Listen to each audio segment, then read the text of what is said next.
రోగికి గళ్ళపట్టు విధానం ఈ విధంగా చెప్పాలి. ఆ కాలుకి ఈ కాలుకి మధ్యలో 1 అడుగు దూరం ఉంచుకోవాలి. ఆరు బయట మాత్రమే ఈ గళ్ళ పట్టమని చెప్పాలి. నడుముల కింద 2 చేతులు పెట్టుకోవాలి. ఇప్పుడు 45 డిగ్రీలు వంగమని చెప్పాలి. ఇప్పుడు తల పైకెత్తి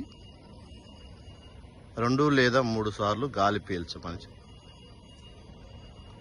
లోటి లోపలికి గాలి తీసుకోమని చెప్పాలి 2 లేదా 3 సార్లు.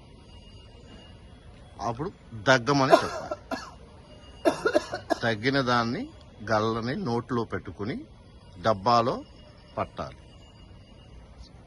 నోటిలోకి వచ్చిన గల్లని ఇచ్చినటువంటి డబ్బాలో పట్టమని చెప్పాలి. అలా పట్టిన తర్వాత మూత గట్టిగా పెట్టాలి.